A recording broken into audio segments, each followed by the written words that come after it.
Alright, we got that little turd opened up, and it wasn't that scary. Well, it was scary, but not that scary. I just didn't want this thing, you know, every time I see springs,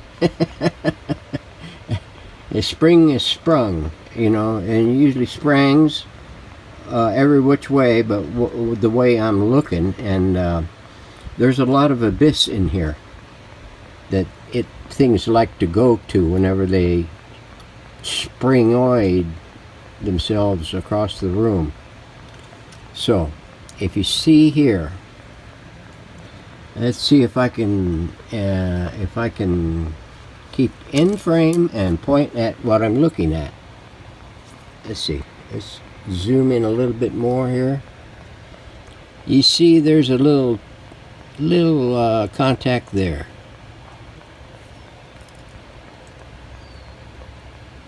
There's there I go again. A little contact there. So there's contact about 3/16 of apart from each other.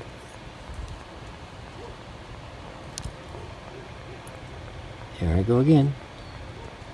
And there's a couple more right here. Now let's turn this thing around without dropping it, and let's see what's on this side.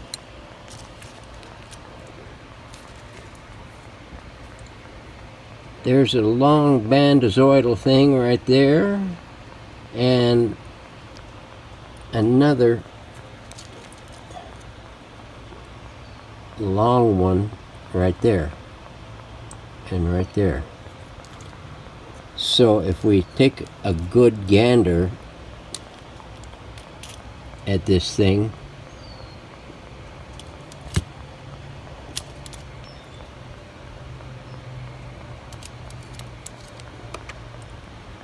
it looks like these two contacts are,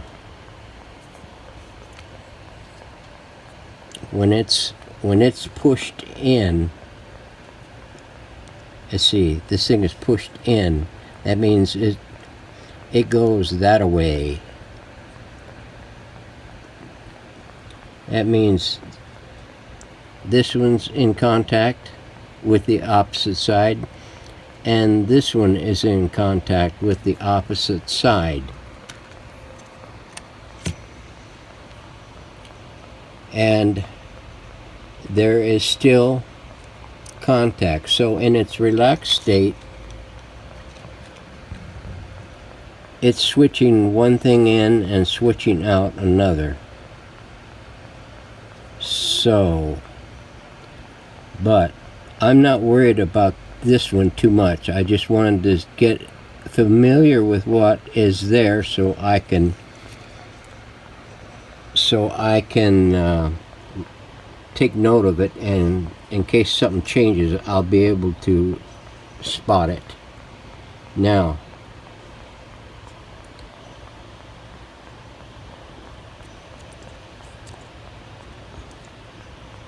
all these three right here, they look the same, at least on this side of the phenolic wafer. They are the same position, same orientation, same characteristics. So let's turn this thing around.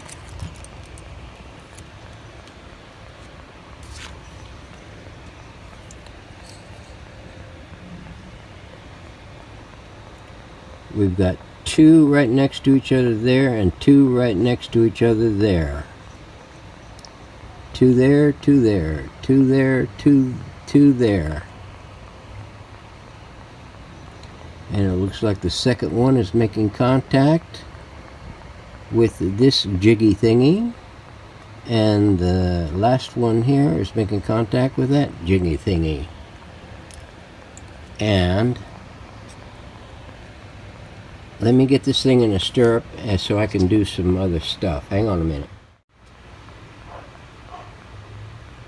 Alright,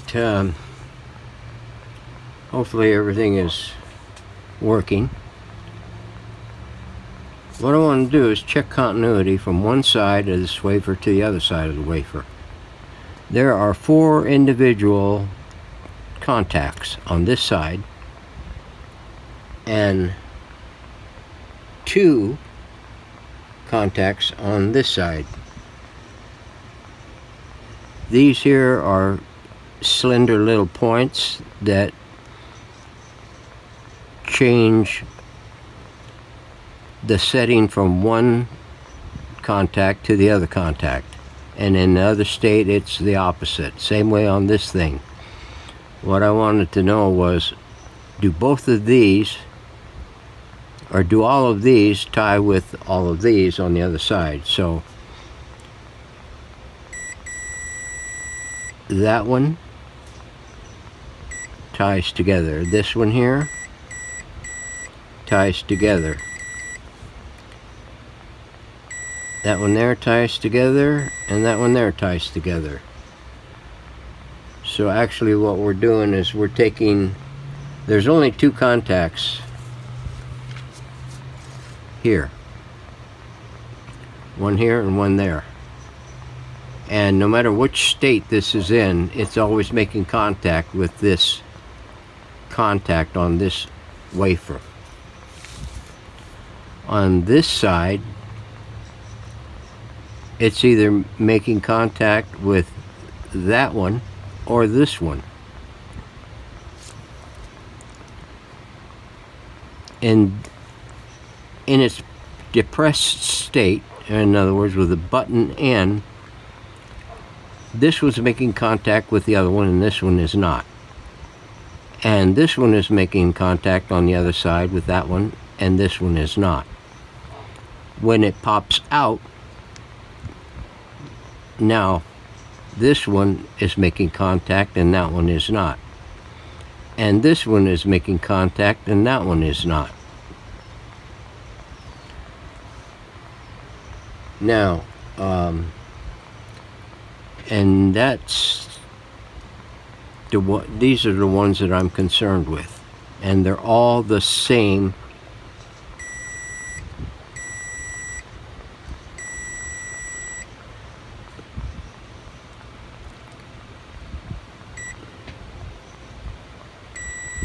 They're all the same thing, exact same thing.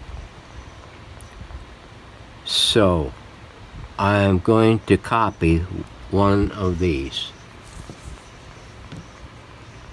So let me take the middle one. There we go.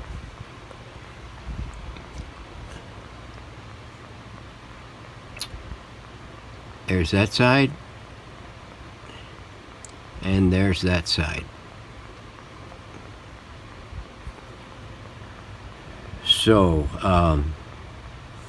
now I get a good chance of cleaning these contacts up really good. I tried cleaning them with some of that deoxit, and it didn't do a very good job. Of course, I couldn't get in there very good with anything except one of my pipe cleaners and try to scrub-a-dub-dub that, but it's kind of hard to get down to the contact whenever these leaves are in the way. So I tried to get as good as I could. Now I can get it better.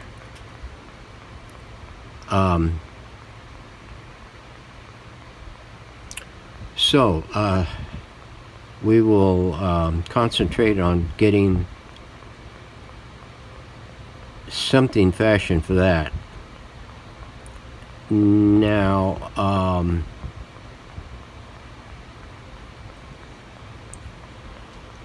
I've measured the width on these wafers, and they are 1.7 millimeters thick. And I found some double-sided printed or double-sided clad copper board, PCB board, PCB. that is 1.6. Good enough. So what I'm going to do, as soon as I get it in, I already got it ordered. It won't be until late week. It's coming from, I think, Georgia or someplace like that. Couldn't find anything over here. I probably could have. I said a lot from China, though. But I don't want to wait a month or 2 months. So, what we're going to do is when it comes in, I am going to freehand a circuit diagram and make these points connect with the points on this side, the bands on this side. So, and what we'll do is we will through hole the two layers, the opposite side layers. We will through hole it with one of these little wires off of one of my clippy leads. We will just drill a small hole through there and solder both sides, and that way it'll tie one side to the other side. And hopefully that will do what I need it to do. Now, as far as the leaflets on here to match, hang on a minute. I hope the sound is working on this thing. It'll be hell if I don't. I ordered some of the shim stock. It's brass shim stock. Pretty thin, but this here is a lot bit thicker than these. I ordered this probably about 4 years ago.